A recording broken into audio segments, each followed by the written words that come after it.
Hello and welcome back to another edition of the How I Failed in Business podcast, where me and my... No, I fucked it. Sorry, let me go again. You should do outtakes. Oh. I love the outtakes. That's the first time I've ever buggered up. We have plenty. Yeah. Hello and welcome back to another edition of the How I Failed in Business podcast, where we want to share with you plenty of stories about failures, mishaps and mistakes so that you don't have to make the same mistakes. I'm one of your hosts, Rob Spence. And I'm your other host, Sophia Grace. And today we are joined by Lucy Kay, performer, a fantastic performer. Oh, thank you. No, thanks for coming in. Good to have you with us. Thank you. It's a pleasure. No, this is going to be good. And this is, I'm quite intrigued about this one because this is the first podcast we've recorded where, in my opinion, you're a business owner.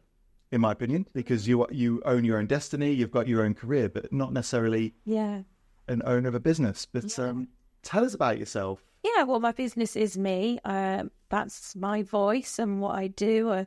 That's how I make a living. I first started out singing when I was 7 years old.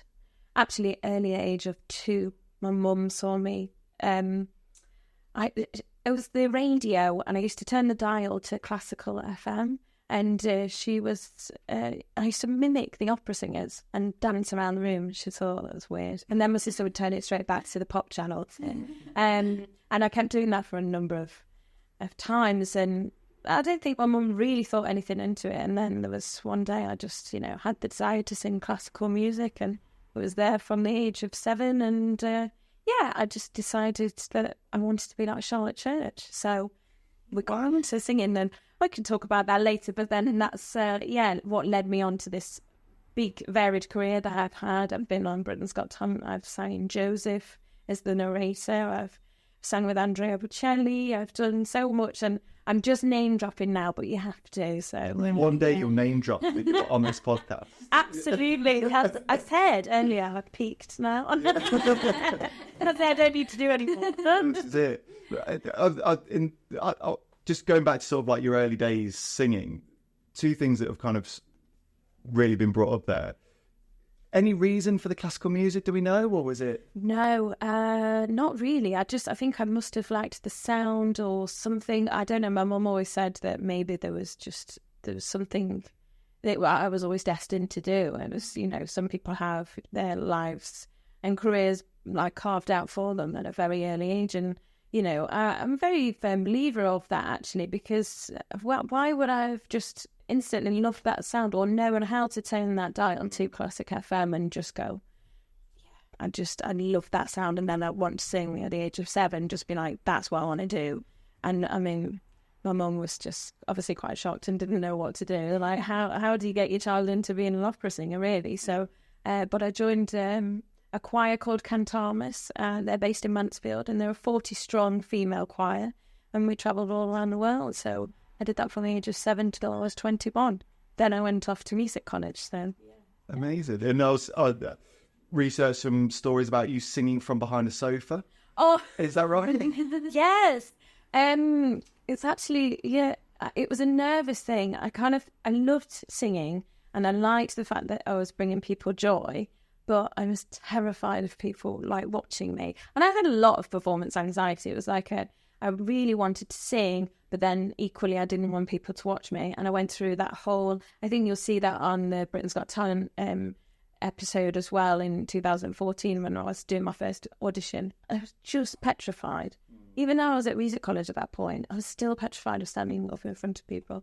Now I love it. You can't shut me up. So. But on that audition, we watched it only yesterday, didn't we? And it did, I said to you earlier, brought a tear to my eye, and it was beautiful. And what was really nice, so the video I watched had only been published onto YouTube 5 months ago. Right. And do you ever look through comments, what people say about you? I used to, but then I learned very quickly that you shouldn't, because one, you can get quite boastful and you can get quite a big head from it and think, oh, you can go either one or 2 ways. Or you can focus on the one negative comment that you get. And I remember I had a review once for Joseph, and they just didn't particularly like me as a performer, and that's fine. Everyone's got their opinion.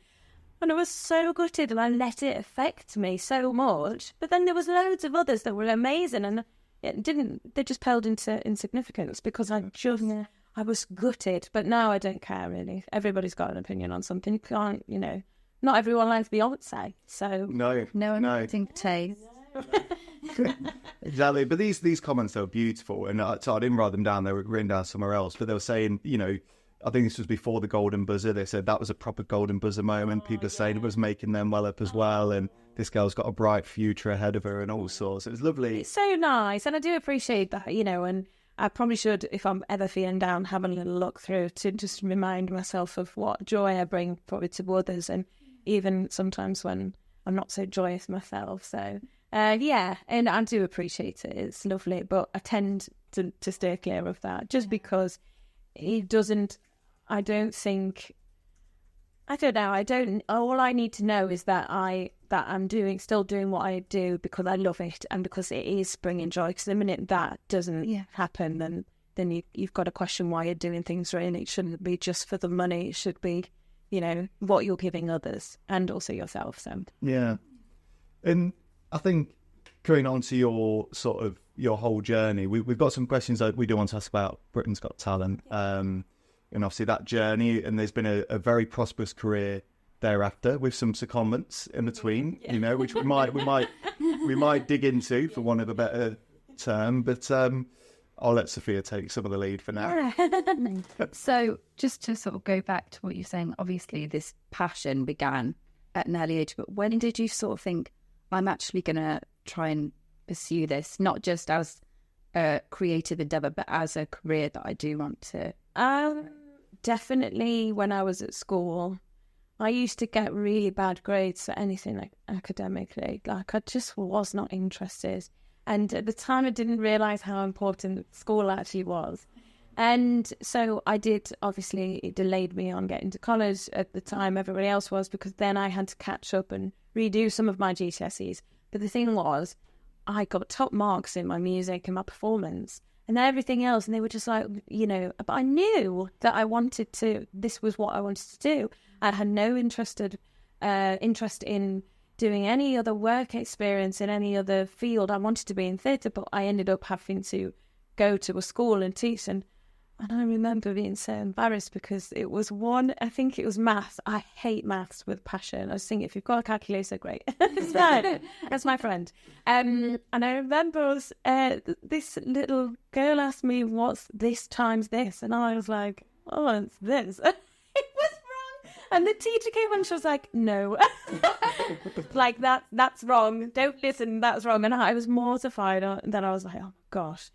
Oh, and I was like, just get me on the stage. Like that's when I just knew it. I just wasn't made for anything else. So, and then it wasn't until I did my A-levels and my singing teacher, Elaine Guy at the time, she home tutored me and helped me get my GCSEs that I needed to get.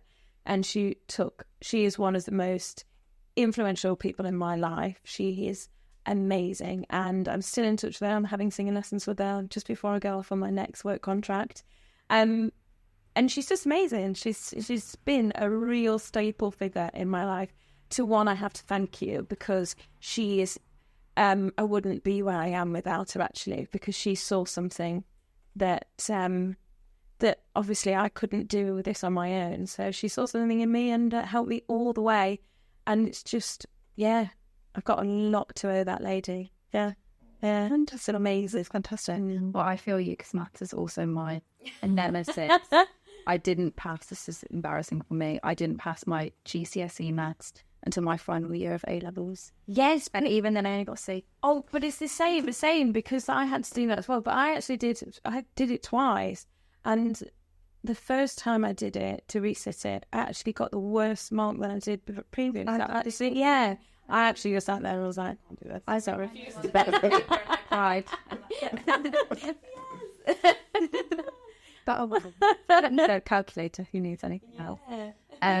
But in terms of, so obviously you've decided now, right, I'm pursuing music. You're maybe 16, 17 now at this point where you're like, music's going to get done. Yes. What was did you have any goals set out where you're like, if I do this, I'll be on the right track of what it is that I want to be doing? No, really, honestly, I hadn't got a clue. I lived in a little, in cuckoo land probably, actually, because I just was like, I'll just sing. And I just thought I'll just sing. I know that was what it was. I'll sing. I didn't think I needed to go to music college, but obviously my singing teacher said, you do.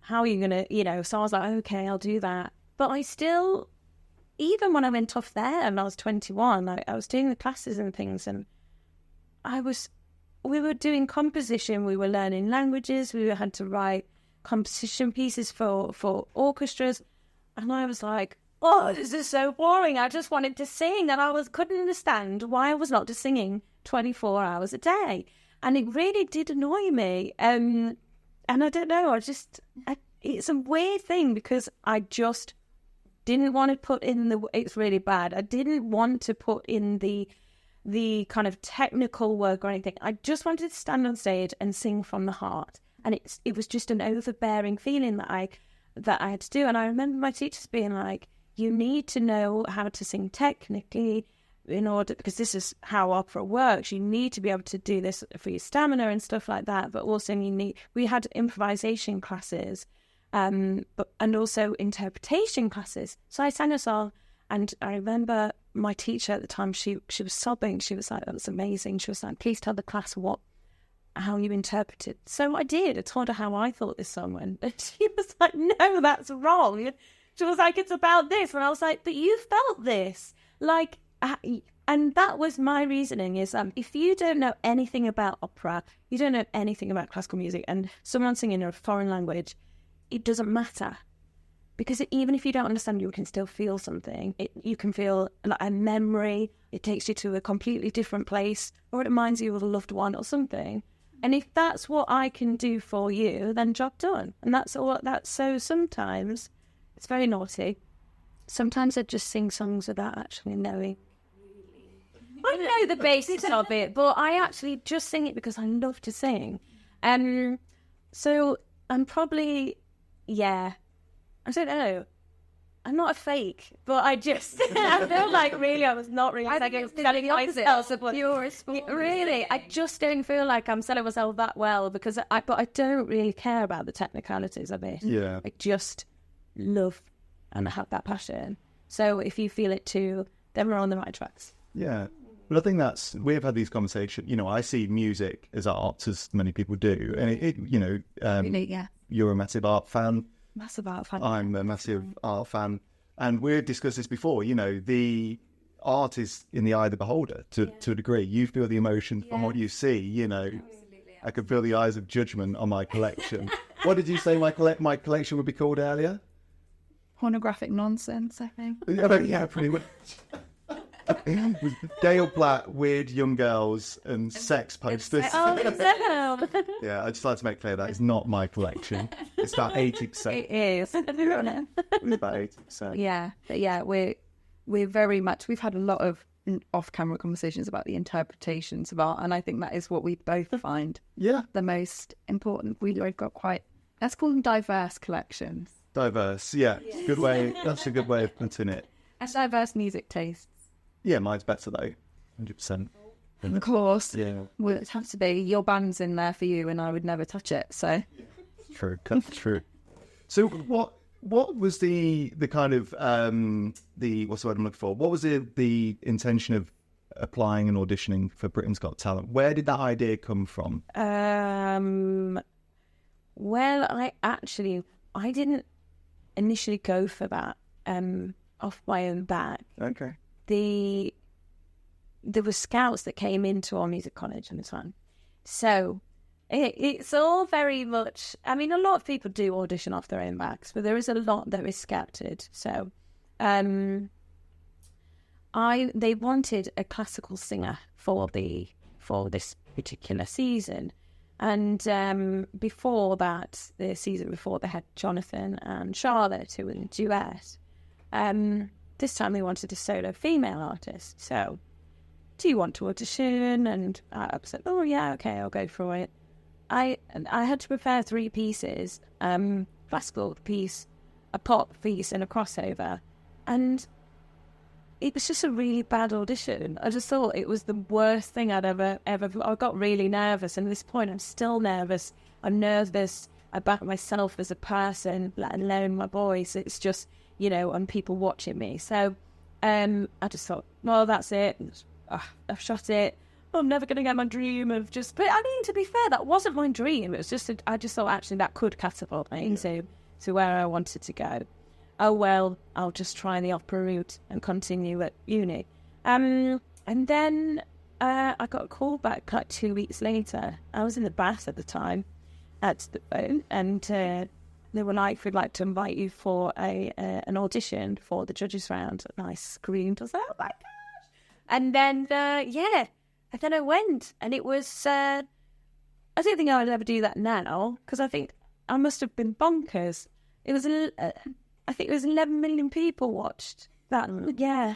Insane. I couldn't, no. I mean, it's fine. I can do it when I'm on stage, but like, I don't know, like, with a live, I just don't know TV, because if you mess up, that's it. And I did mess up. I messed up royally, because what they said...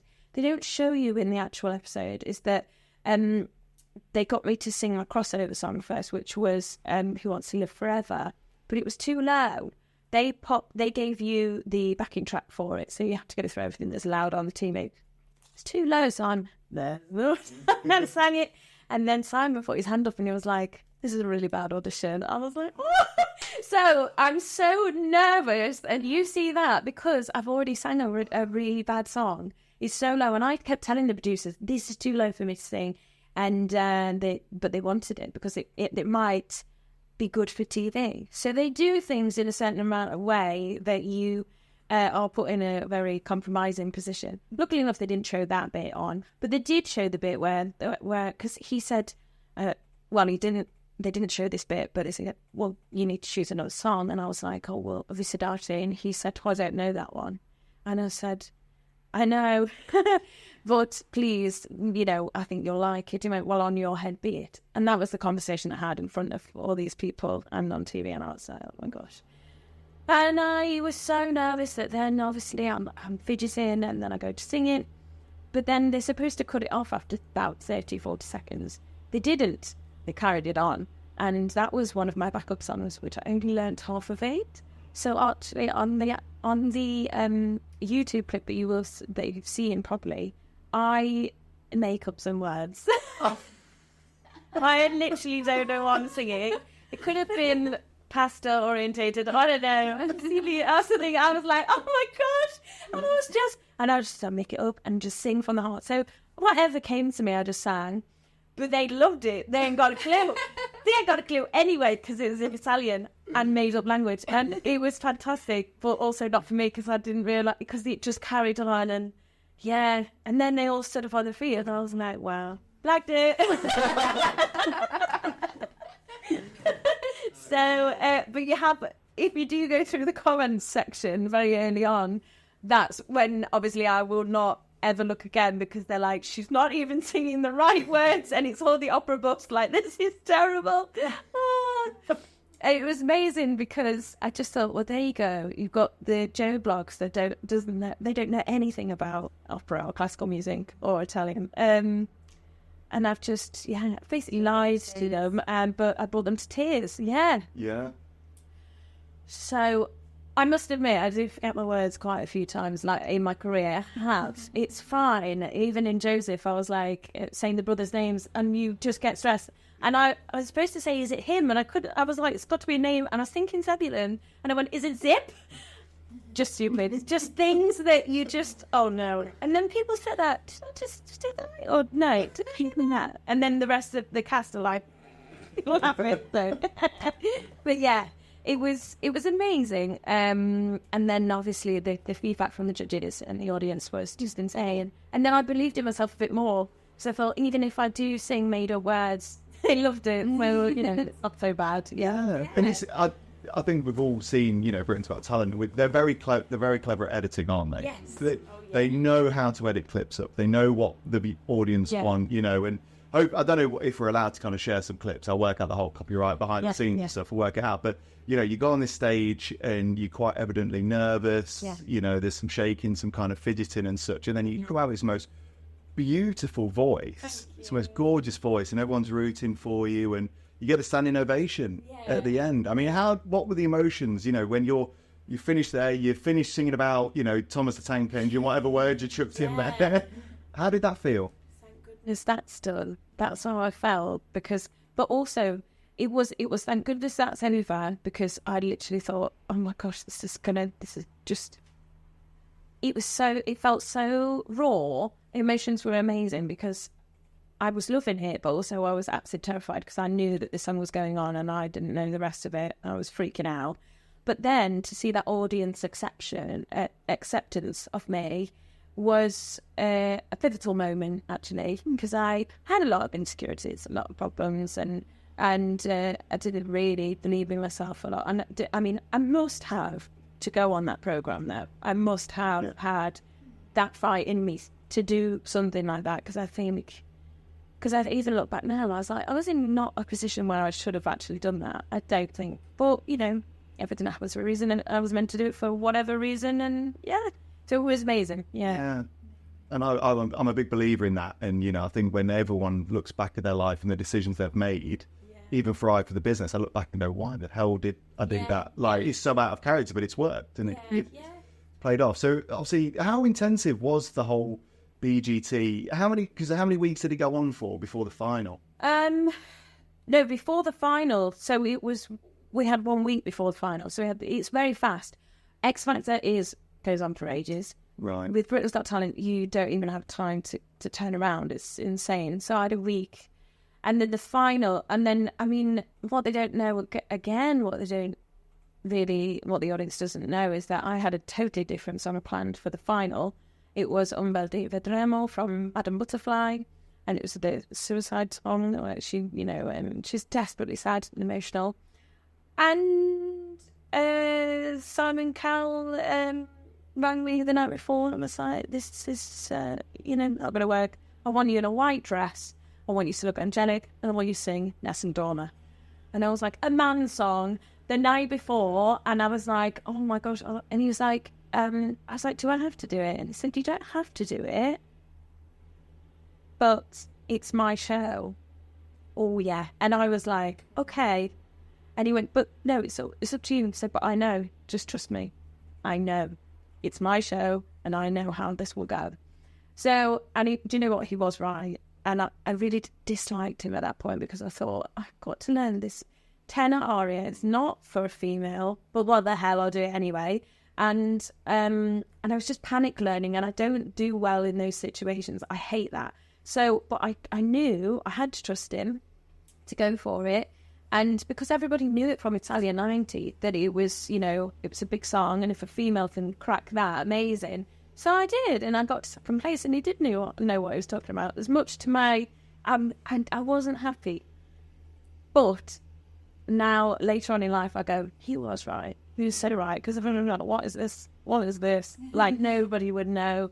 It would be emotional, but I don't think I probably would have got to second place, really. Yeah. Really? Yeah. It's just a song that not many people would have heard. So yeah. And Nessun Dorma, people are like, oh, that's what Pavarotti sang. And so he was quite right to do so. Yeah, and once again, I've listened to that several times on the run up today. Beautiful, beautiful version. And with that final, because you were only young at the time, you're still young now, but you were younger then, at 24, I think. Then, yeah. You know, so still young, very fresh.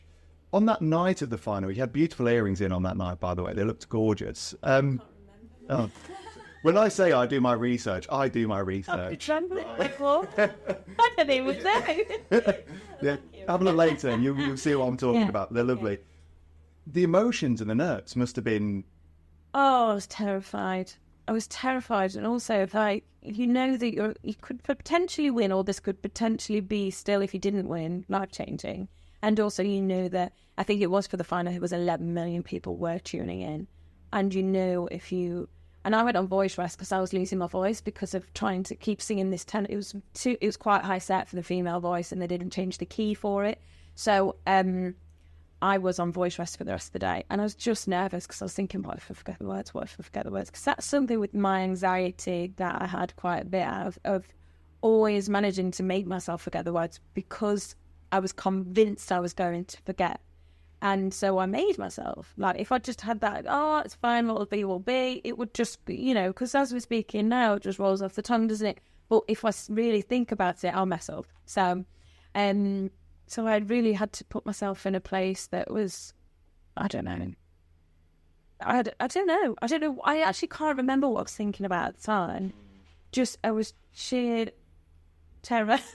Maybe, yeah, I can only imagine. And, you know, I remember seeing it. So it was Calabro, I think, who won, I think, if that's right. So, you know, their group of 4, I think it was, and yours stood there. You know, that was I assume the heart was racing, just waiting for a name to be announced. I kind of knew that they would win anyway. You see the media going that certain way. We were all kind of tipped off that it was going to go that way anyway. So I kind of... But then you hold that hope that maybe that's wrong, and you might... Yeah, and I was like, oh my gosh, it was insane. But... I didn't actually... I just felt great relief that the show was actually done. Because it was so much. It was so hard on, like, your emotions and everything, and mentally draining, the whole thing. And we had a really lovely team, but still, nothing prepares you for being thrown into the limelight as, you know, just coming from a normal working girl to something that's, you know, it's potentially changing your life. And then people are always commenting on what you look like. And obviously at the time I had gap in my teeth, and I've got some lovely veneers now. But there was a guy on Twitter actually put, well, at least if she wins, she can get her teeth done. And I was like, damn right. So, and I came second, and I got, I think it was like £40,000 to record the album. And the first thing I did was get my teeth done. I was like, right. So, because that was something I was always self-conscious of as well. So when it came to my singing, I really didn't like Toby Miles, which, like, go figure, I've got to actually do that. So actually, it's improved my singing a lot more, because now I just smile all the time. So yeah, so it's great. So there's been some good things that came from it, some not so good things when you get trolled and stuff like that. But yeah, well, keyboard warriors are wherever you go. Mm-hmm. But there is life after Britain's Got Talent. Oh yeah. And I mean, we've got some more specific questions, but how has it been since that? I mean, coming immediately after that, I imagine was just sort of a whirlwind with having to do all the press that they had set up for you and stuff. Yeah, I mean, I wasn't prepared for it all, but I loved it. But then equally, there was a lot of, like, with the managements and things, there was a lot of things that you didn't really want to do. Again, this is where, like we were speaking earlier, that this is where I should have been able to say no to things and to not be a people pleaser. But then there's a lot of things and a lot of events that you go to or that you sing at that you don't really you don't want to do, that it's not for you, but you're in this world and you've got to try and keep staying at the top, so you do it. And in the end, I just thought, I don't want to sell my soul. And and in the end, you know, I've been on a massive roller coaster. Very happy now, but there's some things that I just thought I wish I'd have said no to, because it caused me more grief in my mental attitude to things and my mental health than anything. But also, I had some fantastic opportunities to sing it, you know, with Andrea Bocelli and Catherine Jenkins, Ella Jones, and I met Samuel L. Jackson. I sang at his event. I met so many amazing people. I even sang at the Community Shield at Wembley, and, you know, it was amazing. I loved it. Yeah, so it's been amazing. And the albums, I thoroughly enjoyed doing that. Yeah, I don't know. It's been weird and wonderful. Fantastic. Sorry to butt in, this wasn't a question we prepared, but how did, because obviously it was a whirlwind for yourself, obviously, and once again you were younger at the time than you are now. Yeah. What was that knock-on effect to your family? Because your mum in the show was like your biggest cheerleader. Yeah. Surely they must have been swept along with that, surely. Yeah, like, I mean, my mum used to get so stressed out about any negative comments that we've always, she would see a lot. She'd want to find back on my behalf, so she would go back at the keyboard warriors and I'd be like, no, well, we can't. But then also she just loved to read the magazines, it was on the TV, she was so excited for me.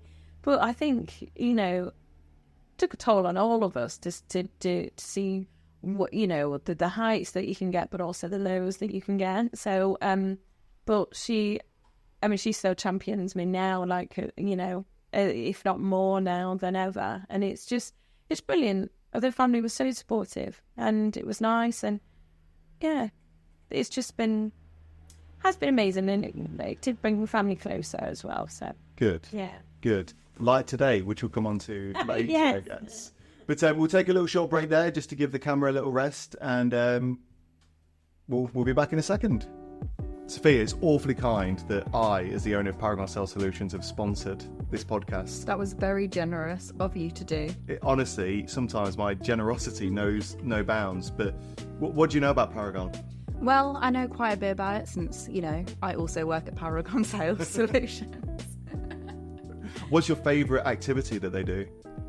Or service? I really love the fact that they have handled all of our digital marketing, which was very kind of them They to have. do. They have, all for free. Can you All believe for it? free. All for free. That's very kind. And you head up the telemarketing team? I do. I answer calls. I take calls. I mean, it's more exciting than that, though, isn't it? Well, I generate leads. I make sales. I help other businesses grow, which is all fantastic. And what is the most exciting thing about Paragon Sales Solutions? Oh, the incredible boss that we have heading up our team. No, it's the free tea and coffee. I was happy to say the first answer, I'll be honest. Because without the first answer, the second answer wouldn't exist. This is true. But yeah, Where can people find out more about Paragon Sales Solutions? people can find out more about Paragon Sales Solutions at, would you guess it, paragonsales.solutions.com. It's only so after you say it so many times you realise that it's such Paragon a Sales, top. Paragon Sales. So you can't do it. Paragon Sales Three Solutions. times fast. Paragon Sales Solutions, Paragon Sales Solutions, Paragon Sales Solutions. You go. Paragon Sales, Paragon Sales. You're getting sleepy. You're getting You sleepy. didn't even say one. Okay, so yeah, so 10 years since then. What have been the sort of career highlights? I know that that's a large span of time. Yes. Obviously do my albums. Yeah. My first one being Fantasia. Yeah, that was my very first EP. That was insane. I would like that signed before you go. Oh, absolutely. Oh, but it was crazy. It didn't feel real. Like having a photo shoot done, having videos like that. We did 2 videos. We did Nessun Dorma and Habanera as the advertisements for, and we did the music videos for that. And it was just insane. They got me these amazing gowns, and it was a black Vivienne Westwood one, and it was like sweetheart neckline, really cinched you in, and then it got a cape to it. And I loved it because I was going through my very kind of dark and gothic. I didn't want to be your traditional, I'll cut me now anyway, your traditional going to blonde kind of singer. But I was going through such turmoil at the time with trying to figure out who I was, what I wanted to be, who I wanted to be, and a lot of other things that had been going off in my life, as well as, you know, dealing with such confidence issues. And it might not appear in those videos that I was going through that, but I certainly was dealing with internally. And and so I went through that kind of motion of wanting to be the dark angel of music kind of thing, of classical music. And I didn't want to be like Catherine Jenkins, because I just wasn't. I wasn't where I am now. And I'm so happy now that I have gone through that. But I look back on fond memories of that and thinking that, you know, wow, I really smashed it still, even though I was going through all those, you know, those feelings and that turmoil. And it just shows you what you can do. It's either fight or flight, you know. And that was amazing. And then Community Shield, Wembley, I think it was Arsenal and Man City, and singing the national anthem. Again, I went through my classic anxiety. Oh, I forget the words. Everybody knows. And, but everyone was singing along, and it was amazing. And I actually felt like I was on Gladiator because there was pyros going on. And it was 80,000 people. I was like, yes, I was walking on. It was just insane. Again, another Vivienne Westwood dress I couldn't breathe in, but it was, that, singing at Samuel L. Jackson's event called One for the Boys. That was about testicular cancer. And I sang with Jonathan Antoine. We sang the prayer. I met him and Luke Evans and Paloma Faith. Everybody was in that room, and they all, yeah, it was just insane. Just, and then singing at Windsor as well. I always forget that I did that. I sang at Windsor Castle, and I sang for people like Kate Moss, who was absolutely out of phase, singing along to Nessa Dollar with me as I was trying to sing, and she was like, no! And I was like, okay. And it just made me laugh. So I was just like, wow, this is insane. And I was sat with Beatrice and, I forgot the other... Oh, the other princess. Yeah. Oh, I don't know. Oh my goodness, that's so bad. But I was like, I had to go and ask to leave the dinner table and go and eat in a separate room because they wouldn't stop talking to me, and I had to save my voice because it was going. And I was like, I'm really sorry. I'm going to have to... And I spoke to my manager. I was like, I need to go and sit in a room where I don't have to talk to anyone. But Beatrice was lovely. She just loved to talk as much as I love now to speak. And so we were having this great conversation. And I was like, I've got to sing in a minute. It's just not going to happen. So I had to remove myself from the dinner party. It was amazing though. And then I actually have a photo. I don't know if I'm allowed to say this, but I was on one of the thrones. I think that's really bad. I've got a photo of it and I'm scared to ever show it. I actually sneaked into a room and my bodyguard I had this security guard, and he was like, come and sit in there, and it was a gold throne, and he went quick. And I don't know. I think that's an offence. I think that is. So I have got things that I've just exposed myself. It's fine. Then the tea. That's the end of the podcast, Sophia. That's it. That's the end of it. They're going to come and get you now. No. Yeah. There'll be a statute of limitations on Yeah, so there were some fun moments in my life of my career to do with performing as well. So, but like I say, I don't just perform, I do other jobs as well. I like to be busy and active and work in very regular jobs as well to keep me ticking over, because there's nothing worse than sitting at home and just waiting for work to come to you, and I'm not that kind of person. So, yeah, so I've lived quite a varied life and I've really quite enjoyed it. And do you think it was those big moments, obviously, and also you were opening for Andrea Bocelli and doing all of these big things. Do you think that it was that helped you get over the stage fright, or do you think it was time? No, it definitely didn't. Because I still was absolutely terrified, and I was terrified up until my last cruise that I've just been on. That's where the change happened. It just I went through a lot of soul searching, and I had to really find out why I was singing and who it was for, and just why I decided to go for that career, what it was, and also just give up my life as I knew it to renew and to start afresh. And so there may be physical differences with me, with my hair and stuff like that. I'm just shredding the old and coming back as a totally new person. And I love... my symbol is the butterfly always, because I just think, how that can transform and how I'm changing now as a person in my beliefs, in how I feel as a person, my mindset, and also outside as well. I've never been healthier. Like my skin as well. I know I was saying earlier it was sugar that meant I've had acne for 10 years. It's been horrendous. I'll show you some photos of this. It's awful.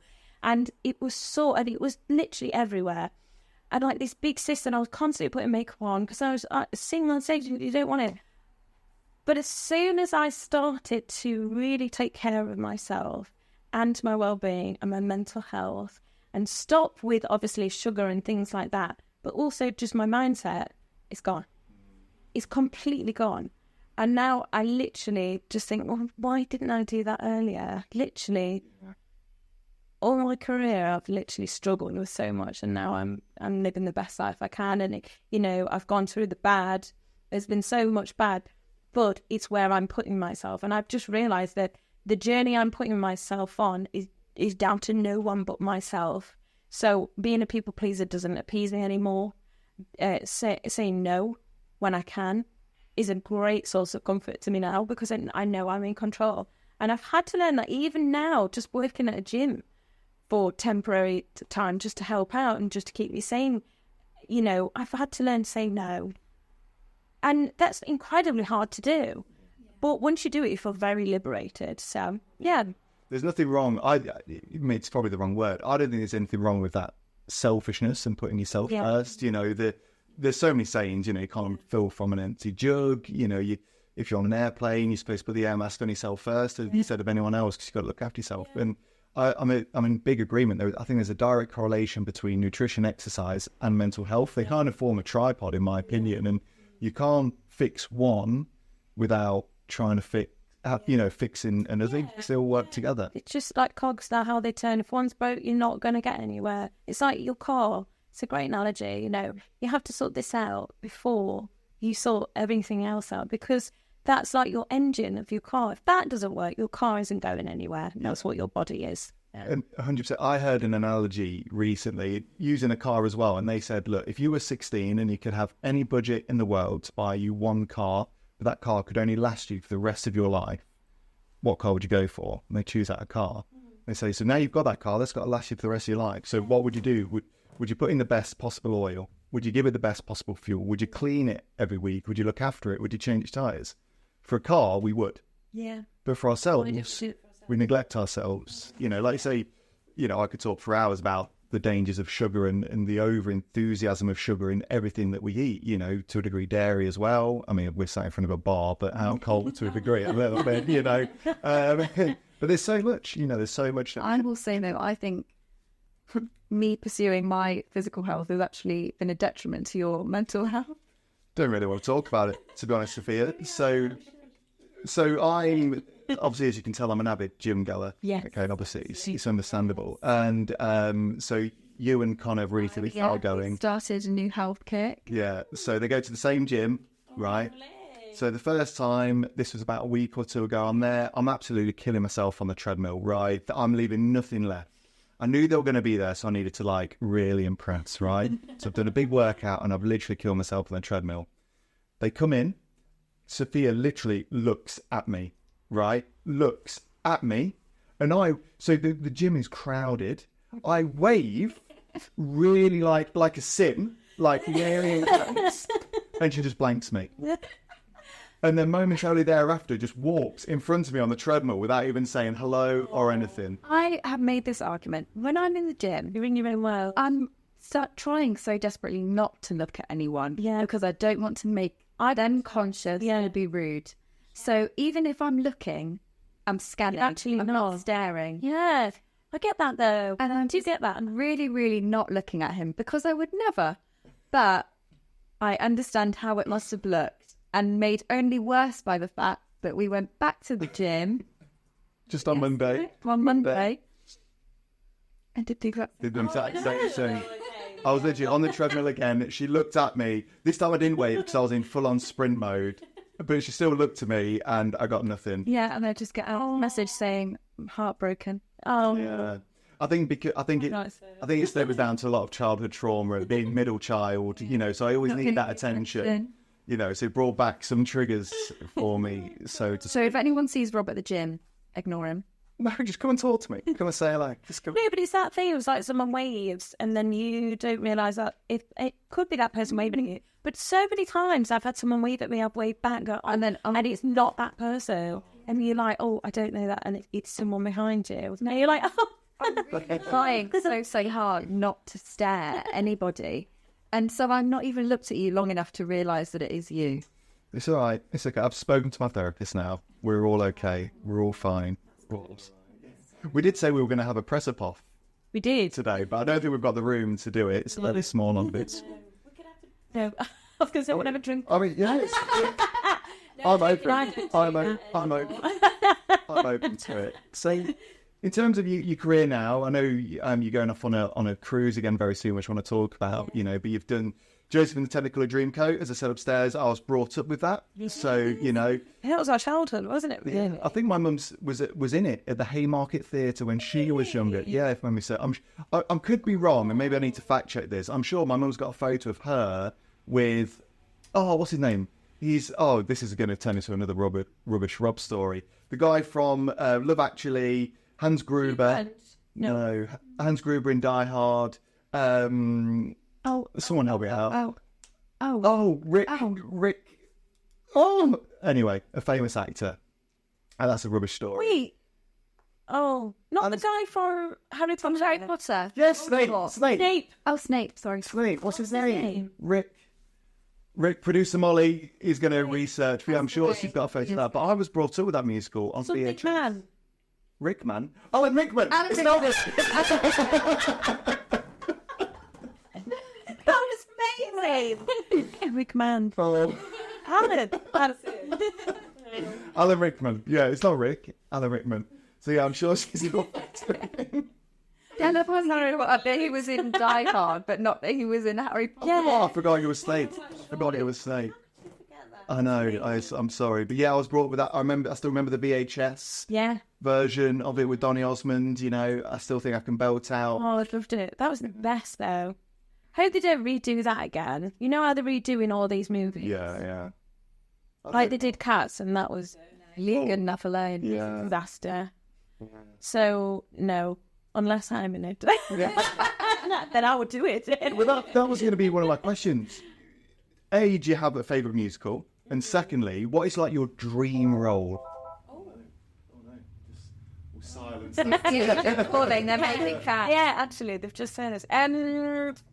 What? Actually, I always loved Cats. So Cats was my absolute favourite, and then there was Joseph as well. Oh my God, I'm so sorry. Right, it's gone now. It's gone. Okay. It's gone. But Cats, I always wanted to be the white cat, but I can't dance. I can dance a bit.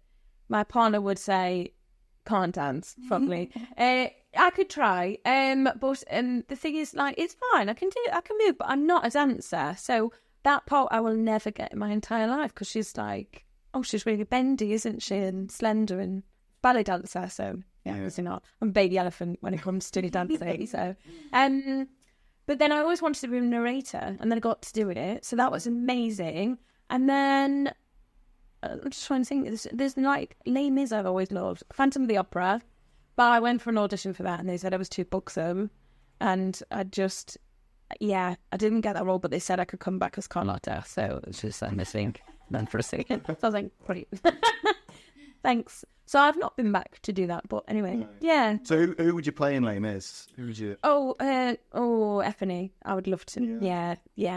Belt that out. Yeah. Rob all over. Yeah. You'll hear me belt out hits from Les Mis probably like 80% of the time. Good that you didn't do that on my arrival. Next time there's going to be. If you let him know, you'd have him ready. Oh yeah, I'll be ready to go. You know, the thing is I'm in a bit of a conundrum because I think I could play pretty much every role. Yeah. You know, so it's always hard for me. You know, naturally, absolutely. We have joked about doing a Rob Spence one-man Les Mis. These days. Even now, I'll sing One Day More, and just every little part of it. Every little part. I try and harmonise it myself. Doesn't quite work. When the gusts come in. Yeah, exactly. But you're a massive musical fan as well? Massive musical fan. This is all we talked about, really, in my interview. In your interview, we just discussed musicals. That's all you need to know about. So I was saying, yeah, it's cool. Get distracted away from the fact you're rubbish at maths. So we just... Don't bring that up. No, and then, of course, you were in Sleeping Beauty only last year, weren't you, I believe? That was fun. I was the fairy. I was the good fairy. The good fairy, yeah. It was actually meant to be Wizard of Oz. Was that supposed to be that show? Was it the Wizard of Oz and you just got the words wrong? Is that... Busted. No, it was that, because I was going to play Dorothy, and I was so excited. I was like, yes, I can't wait. But then there was, I think, at the Empire, they were doing... the Wizard of Oz, the show, the musical version, so we couldn't do it. So they changed it to Sleeping Beauty, and I thought, yes, I'm going to be Sleeping Beauty, and I get to sleep through the second half of the show. Amazing! But then he said, no, he said, you sing, and you're going to act. He said, so I want you for all of it, so you can be the fairy.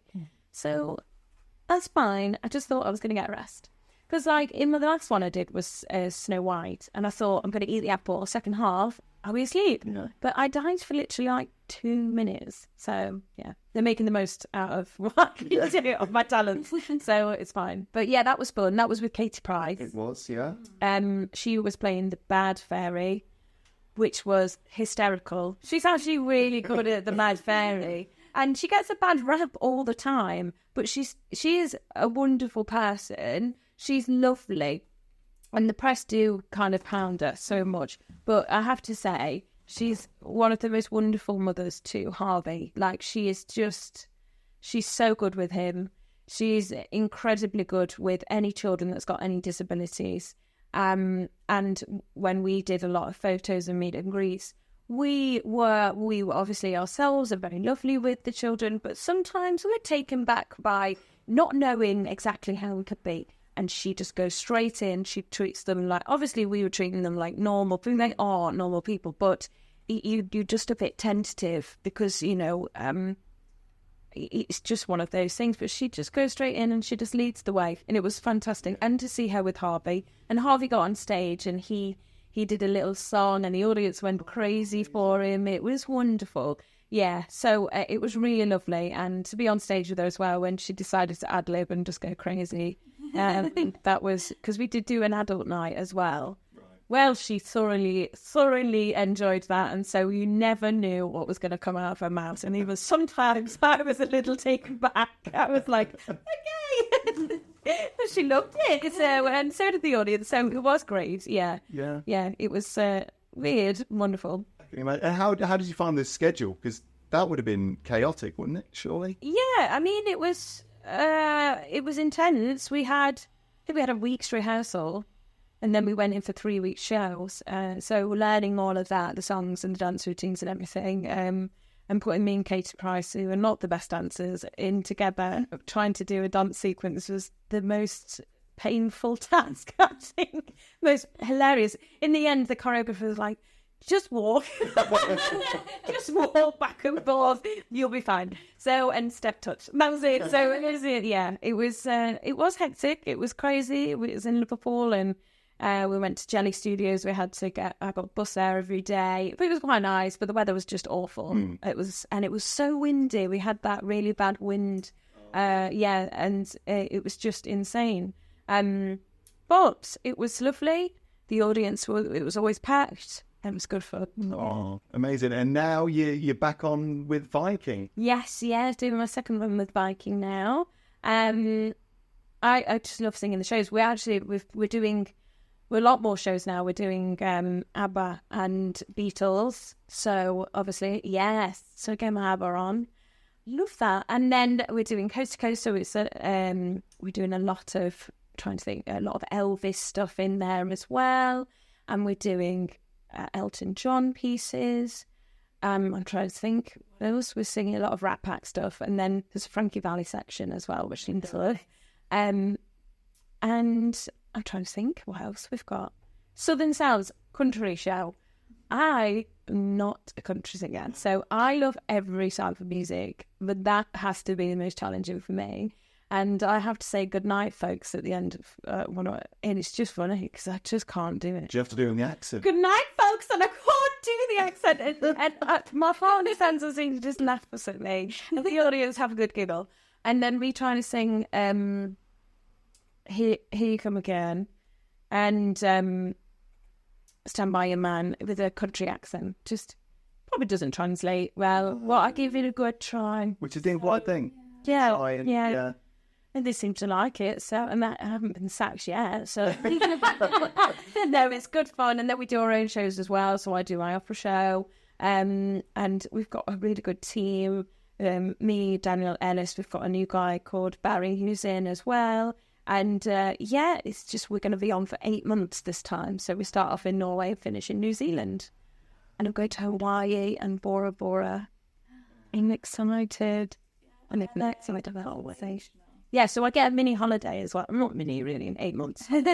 So doing the med and all that. So it's lovely. So, and I love also it's about working with people because we do a lot of the door greets as well and we're welcoming people and I love that. And I love just getting to know people and then you see them in the audience and they're having a great time and it's just very familiar. And then we go and eat at the restaurant and it's just lovely. And we've got sushi every day and I just love it. Luxury. Yeah. Get yourself on a cruise. I was going to say, maybe this is where the Rob Spence one-man lane show. Oh, how many get this? Get dead trainer, fly off for a week, 2 shows, and the rest are holiday. I was going to say, I don't think they'd want 2 shows, to be honest. I may have bigged myself up a little bit. It could be just one show, but But no, I think we're getting away from Molly, that we're nearly there. So I know Sophia's got one last final question for you. Yeah, I mean, we've kind of heard a little bit about it, but plans for the future, what's next? Oh my gosh. Actually, just being happy. Do you know, my plans for the future is to just keep living how I'm living now, and anything that comes along the way performance-wise is the bonus. But I'm going back on, obviously, the cruise, and that's what I'll be doing for the next 8 months. And then, yeah, whatever happens, happens. But happiness is key. Never be a people pleaser. I think they know. Some of the most beautiful ideas for the future I've ever had. That's probably been the best response we've had. Yeah. Yeah. No, I really like that. But no, thank you so much for coming on. It's been a pleasure. And just to kind of fill in, we alluded to very slightly earlier that we're actually related. We are. We're still into what we need to work out how that relation comes into play. But we're going to go with second. Kind of distant cousin. Second or third cousin. Yeah. And look at where we've turned out. Look at this. Isn't it funny how the universe has all these platforms? Right. Exactly. But no, honestly, thanks so much. It's been I think we could probably speak for another half an hour to an hour, to be honest. But we've taken up enough of your time. Chat. No, it's been great, but thank you so much. And as always, thank you so much to you, the viewer or listener, for staying tuned. We've been the How I Failed in Business podcast. Please make sure you hit the follow button, subscribe, like, share with a couple of your friends, and make sure you stay tuned for future episodes that are now coming out twice a week, aren't they, Sophia? Yeah. Twice a week. I would like you to sign off. I would like you, please, Lucy, if you can you give us the good night, everyone, in that country accent again, please? Good night, folks.